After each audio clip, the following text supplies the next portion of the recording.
Student, हम आज नया टॉपिक स्टार्ट कर रहे हैं, शिक्षण के प्रतिमान, मॉडल्स ऑफ टीचिंग।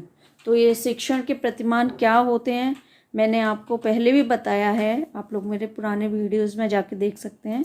तो जो शिक्षण प्रतिमान होते हैं, प्रतिमान का क्या मतलब होता है? प्रतिमान का मतलब होता है मॉडल। मॉडल यानी कि किसी भी बड़ी चीज़ को हम छोटे रूप में तैयार करना, किसी बड़ी चीज़ का छोटा रूप। क्योंकि आप देखिए, मॉडल क्यों तैयार किए जाते हैं? क्योंकि कोई बड़ी चीज़ को हमें दिखाना है तो उसे हम उठा के तो ला नहीं पाएंगे। अगर आप सोचिए, क्लास में किसी बड़ी चीज़ को आपको दिखाना है बच्चों को, तो आप कैसे उसे दिखाएंगे? या किसी और सिटी है या कंट्री है, वहाँ की कोई चीज़ आपको दिखानी है तो कैसे बताएंगे? तो उसके लिए उसे उठा के तो ला नहीं पाएंगे, तो उसके लिए हमें उसका छोटा रूप तैयार करना पड़ता है, जिसे हम प्रतिमान या मॉडल कहते हैं। तो और वही मॉडल जब हम टीचिंग में यूज़ करते हैं तो हम उन्हें मॉडल्स ऑफ टीचिंग कहते हैं, यानी कि शिक्षण के प्रतिमान या शिक्षण प्रतिमान। तो आपकी ये समझ आ गई होगी कि प्रतिमान कैसे कहते हैं। अब मॉडल कैसे भी हो सकते हैं, किसी चीज़ का छोटा रूप बना दिया, या चार्ट में हमने बना दिया, या बहुत सारे मॉडल होते हैं जो कि हम आगे देखेंगे। चलिए देखते हैं इसे कि क्या होते हैं मॉडल्स। देखिए, जो ये प्रतिमान है या मॉडल हैं, इनकी हेल्प से हम अपनी टीचिंग को और भी ज़्यादा प्रभावशाली बना सकते हैं, रोचक बना सकते हैं और आसान भी बना सकते हैं। तो ये मॉडल का यूज़ बहुत ही महत्वपूर्ण है टीचिंग में। चलिए देखते हैं। एक समय था जब शिक्षा के क्षेत्र में सीखने के सिद्धांतों को अत्यधिक महत्वपूर्ण स्थान दिया जाता था। धीरे धीरे अनुभव तथा शोध के आधार पर यह ज्ञात हुआ कि सीखने के सिद्धांत शिक्षण की समस्याओं को सुलझाने में समर्थ नहीं है। इसीलिए अब शिक्षा शास्त्री तथा मनोवैज्ञानिक तकनीकी के सिद्धांतों का प्रयोग करते हुए शिक्षण की प्रकृति को समझने का प्रयास कर रहे हैं। फलस्वरूप शिक्षण के सिद्धांतों का विकास हो रहा है। इस क्षेत्र में क्रॉनबेक, गैने आदि का नाम उल्लेखनीय है। तो ये इसमें ऐसा कुछ है नहीं। चलिए आगे देखते हैं। शिक्षण प्रतिमान की संकल्पना, अर्थ, परिभाषा तथा विशेषताएं।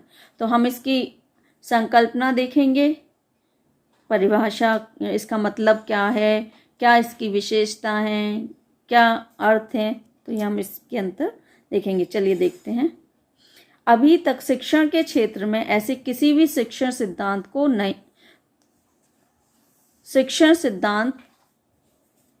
को जन्म नहीं दिया गया है जो स्वयं में पूर्ण हो और जिसे सर्वमान्य सिद्धांतों की श्रेणी में रखा जा सके। शिक्षण प्रतिमान ऐसे प्रयास एवं व्यवस्थाएं हैं जो हमें शिक्षण सिद्धांतों की ओर ले जा रहे हैं। इन्हें कुछ लोग अपूर्ण शिक्षण सिद्धांत भी कहते हैं। वास्तव में ये प्रतिमान शिक्षण सिद्धांतों के निर्माण के लिए प्राथमिक सामग्री तथा वैज्ञानिक आधार प्रस्तुत करते हैं। प्रतिमान किसी आदर्श के अनुरूप व्यवहार को ढालने की प्रक्रिया को कहा जाता है। जो मॉडल है उसे किसी आदर्श के अनुरूप, मतलब किसी आदर्श के अनुरूप व्यवहार को ढालने की प्रक्रिया को कहा जाता है। चलिए आगे देखते हैं। शिक्षण या अधिगम या शिक्षण अधिगम के सिद्धांतों का किसी व्यवहार की प्राप्ति के लिए किसी प्रारूप के अनुसार दी जाने वाली क्रिया प्रतिमान कहलाती है। शिक्षण या अधिगम या शिक्षण अधिगम के सिद्धांतों का किसी व्यवहार की प्राप्ति के लिए, मतलब हम कोई प्रतिक्रिया हम कर रहे हैं और उसके जो बदले में हम कुछ सीख रहे हैं। शिक्षण या अधिगम मतलब हम कुछ शिक्षण कर रहे हैं, सीख रहे हैं, या शिक्षण अधिगम के जो सिद्धांत हैं तो उनसे हम कुछ सीख रहे हैं और उसके हमने क्या सीखा है, उसके व्यवहार की प्राप्ति के लिए किसी प्रारूप के अनुसार दी जाने वाली किसी प्रतिमान क्रिया प्रतिमान कहलाती है। शिक्षण प्रतिमान शिक्षण सिद्धांत विकसित करने की ओर पहला कदम है। ये शिक्षण सिद्धांतों को वैज्ञानिक आधार प्रदान करते हैं। ये स्वयं सिद्ध कल्पनाएं होती हैं जिनका प्रयोग शिक्षक अपने शिक्षण को प्रभावशाली बनाने के लिए करता है। देखिए, मैंने पहले भी बताया कि शिक्षण प्रतिमान शिक्षण सिद्धांत विकसित करने की ओर पहला कदम, मतलब शिक्षण के जो सिद्धांत हैं उन्हें विकसित करने का कार्य करता है। ये शिक्षण सिद्धांतों को वैज्ञानिक आधार प्रदान करते हैं। ये जो शिक्षण के सिद्धांत हैं उन्हें क्या वैज्ञानिक आधार प्रदान करते हैं, और ये स्वयं सिद्ध कल्पनाएं होती हैं जिनका प्रयोग शिक्षक अपने शिक्षण को प्रभावशाली बनाने के लिए करता है। मैंने पहले भी बताया कि ये जो मॉडल्स हैं इनके द्वारा हमारा जो शिक्षण है वो प्रभावशाली बनता है, आसान बनता है और रुचिकर बनता है। शिक्षण प्रतिमान शिक्षण के बारे में सोचने विचारने की एक रीति है जो वस्तु के अंतर्निहित गुणों को परखने के लिए आधार प्रदान करती है। प्रतिमान किसी वस्तु को विभाजित तथा व्यवस्थित करके तार्किक रूप में प्रस्तुत करने की विधि है। चलिए आगे देखते हैं। ये आपकी समझ में आ गया होगा कि शिक्षण प्रतिमान क्या है। जब हम किसी मॉडल को दिखाते हैं तो उससे क्या होता है कि शिक्षण के बारे में सोचने विचारने की एक रीति है, मतलब सोचता है कि ये मॉडल क्या उसे क्यों दिखाया जा रहा है, किस बारे में बताया जा रहा है।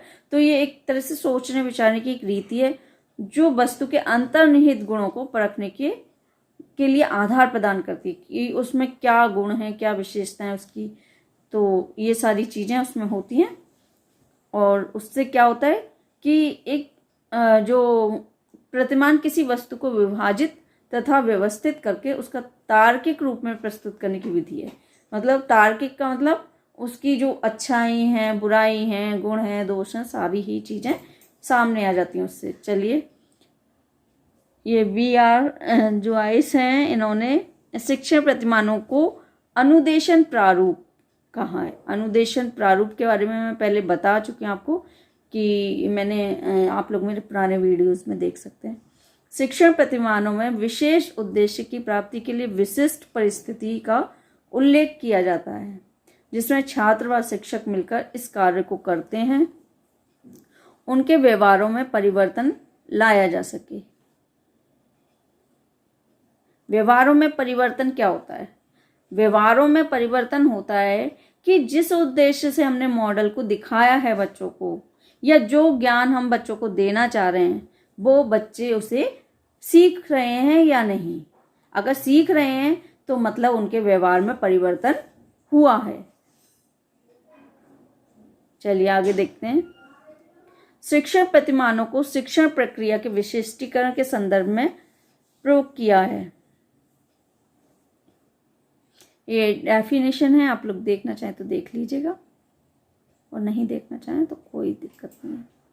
चलिए आगे देखते हैं। शिक्षण प्रतिमान शिक्षण सिद्धांतों के प्रोटोटाइप्स भी कहे जाते हैं। शिक्षण प्रतिमान को शिक्षण सिद्धांतों के प्रोटोटाइप्स भी कहे जाते हैं क्योंकि ये शिक्षण सिद्धांत निर्माण करने के लिए आवश्यक तत्व तथा प्रत्यय प्रदान करते हैं। शिक्षण प्रतिमानों का प्रयोग एक शिक्षक अपने शिक्षण को प्रभावशाली बनाने के लिए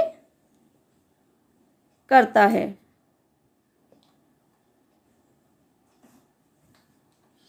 प्रतिमान शब्द का प्रयोग किसी आदर्श के रूप में और किसी वस्तु के छोटे आकार के रूप में प्रयोग किया जाता है। देखिए, मैंने अभी बताया था ना कि किसी बड़ी चीज का छोटा रूप, उसे हम प्रतिमान या मॉडल कहते हैं। किसी आदर्श को सामने लाकर छात्रों को इन आदर्शों का अनुकरण द्वारा ग्रहण कराने का प्रतिमानों द्वारा प्रयास किया जाता है। दूसरी स्थिति में वस्तु के छोटे आकार को प्रतिमान के रूप में प्रयोग किया जाता है। जैसे कोई व्यक्ति किसी भवन, बांध या प्रोजेक्ट का पहले उसका प्रतिमान बनाकर रूपरेखा तैयार करता है, उसकी कार्यप्रणाली चेक करता है। फिर सब कुछ ठीक होने पर वास्तविक भवन, बांध या प्रोजेक्ट प्रारंभ करता है। देखिए, जब भी कोई बड़ी चीज़ बनाई जाती है तो उसका पहले छोटा रूप बनाया जाता है, फिर उस पर एक्सपेरिमेंट किया जाता है कि कोई दिक्कत तो नहीं आ रही, तब जाके उस पर जो बड़ा रूप, मतलब तब जाके उसे वास्तविक भवन, बांध या प्रोजेक्ट पर काम किया जाता है। ऐसे नहीं कि हमें कुछ भी बनाना है, हम सीधे बड़ा रूप बनाने बैठ गए, ऐसे नहीं होता है। कोई भी अगर मंदिर बनता है या कोई भी बांध बनाया जा रहा है या कोई भवन बनाया जा रहा है तो उसका पहले छोटा रूप बनाया जाता है। या कोई मशीन है तो वो भी बनाई जाती है तो पहले उसका छोटा रूप बनाया जाता है और उस पर एक्सपेरिमेंट किया जाता है कि कोई दिक्कत तो नहीं आ रही, तब उसके बाद उसका बड़ा रूप बनाया जाता है। इसी प्रकार शिक्षण के क्षेत्र में भी कुशल शैक्षिक व्यवस्था के लिए शिक्षण प्रारूप बनाए जाते हैं, जिन्हें शिक्षण प्रतिमान कहा जाता है। देखिए, प्रतिमान मॉडल होते हैं और अगर मॉडल को टीचिंग में यूज़ किया जाता है तो वो टीचिंग मॉडल के नाम से जाने जाते हैं या शिक्षण प्रतिमान के नाम से। शिक्षण प्रतिमान शिक्षण के बारे में सोचने, विचारने, विचार विमर्श के पश्चात एक निश्चित व्यवस्था के अनुकूल एक रीति, विधि अथवा ढंग है। चलिए आगे देखते हैं। ये समझ आ गई होगी कि शिक्षण प्रतिमान क्या है। तो इनमें से क्वेश्चन आते हैं, ये बहुत ज़रूरी टॉपिक है, तो आप लोग अच्छे से इसे समझिएगा। और अभी तो मैंने ये ज़्यादा एक्सप्लेन नहीं किया है क्योंकि अभी बस इसकी ये अर्थ और विशेषता बता रही हूँ। अभी ये काफ़ी लंबा टॉपिक है तो बीच बीच में और अच्छे से एक्सप्लेन कर दूँगी मैं, कोई दिक्कत नहीं है। अगर नहीं समझ आ रहा हो तो पूछ लीजिएगा। तो आज ढंग से नहीं किया है मैंने, छोड़ दिया है काफ़ी, तो अभी तो ये कई दिन चलेगा तो मैं अच्छे से और अच्छे से इसे एक्सप्लेन कर दूँगी, आप लोग परेशान मत होइएगा। लेकिन ये बहुत ज़रूरी टॉपिक है तो इसे अच्छे से आप समझिएगा। ये पॉल डी ईगन के अनुसार है, विशिष्ट अनुदेशनात्मक लक्ष्यों की प्राप्ति के लिए निर्मित उपचारात्मक शिक्षण व्यू रचनाएं ही प्रतिमान है। इनके अनुसार इनका क्या कहना है? इनका कहना है कि जो विशिष्ट अनुदेशनात्मक लक्ष्यों की प्राप्ति के लिए जो निर्मित उपचारात्मक शिक्षण व्यू रचनाएं, शिक्षण नीतियां जो होती हैं वो ही प्रतिमान हैं। चलिए आगे देखते हैं ये क्या बोल रहे हैं, इनके हिसाब से क्या है। एन.के. जंगीरा और ये अजीत सिंह हैं, तो इन्होंने मिलकर ये डेफिनेशन दी है, एक साथ बनाई है इन्होंने शिक्षण प्रतिमानों की परिभाषा इस प्रकार दी है। शिक्षण प्रतिमान क्रमबद्ध एवं अंतर संबंधित तत्वों का वह समूह है जो निश्चित उद्देश्यों की प्राप्ति के लिए शैक्षिक क्रियाओं एवं वातावरणीय सुविधाओं की योजना बनाने एवं उन्हें क्रियान्वित करने में सहायता करता है। शिक्षण प्रतिमान क्या है? शिक्षण प्रतिमान एक क्रमबद्ध, मतलब क्रम से चलने वाला और अंतर संबंधित तत्वों का एक समूह है। अंतर संबंधित तत्वों का कैसा समूह है? क्या करता है? जो निश्चित उद्देश्यों की प्राप्ति के लिए, मतलब कुछ उद्देश्य ऐसे होते हैं जो निश्चित होते हैं, उनकी प्राप्ति के लिए शैक्षिक क्रियाओं और वातावरणीय सुविधा की योजना बनाने और उन्हें क्रियान्वित करने में सहायता करता है। चलिए आगे देखते हैं। देखिए, एक ये डेफिनेशन है, बाकी ये अगर किसी को करनी हो तो कर लीजिएगा, मुझे नहीं लगता कोई करना चाहेगा। चलिए, टाइम ख़राब करने से कोई फ़ायदा नहीं है, वीडियो भी बहुत लंबी हो जाती है। ज़्यादातर लोग इसे समझना चाहते हैं कि क्या है ये। शिक्षण प्रतिमान शिक्षण प्रक्रिया में पूर्व निर्धारित उद्देश्यों की प्राप्ति हेतु पूर्व निर्धारित प्रारूप के अनुकूल विभिन्न शिक्षण क्रियाओं, विधियों, नीतियों, प्रविधियों अथवा युक्तियों युक्त एक मुक्त गत्यात्मक सुनियोजित बहुमुखी प्रक्रिया है। क्या है ये? शिक्षण प्रतिमान शिक्षण प्रक्रिया में शिक्षण प्रतिमान है क्योंकि तो वो शिक्षण प्रक्रिया में ही यूज होगा। अगर प्रतिमान है तो प्रतिमान कहीं भी यूज हो सकता है, लेकिन शिक्षण प्रतिमान है तो ये शिक्षण प्रक्रिया में पूर्व निर्धारित उद्देश्यों की प्राप्ति के हेतु, मतलब पहले से जो निर्धारित किए जा चुके हैं उन उद्देश्यों की प्राप्ति के लिए पूर्व निर्धारित प्रारूप के अनुकूल, जो पहले से निर्धारित प्रारूप का क्या मतलब होता है?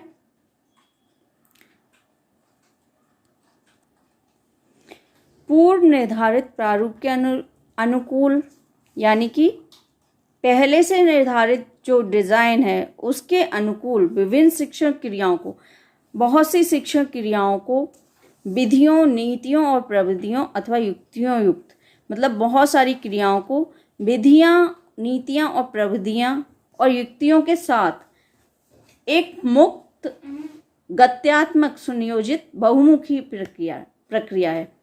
ये एक गत्यात्मक सुनियोजित बहुमुखी प्रक्रिया है जिसके अंतर्गत क्या होता है,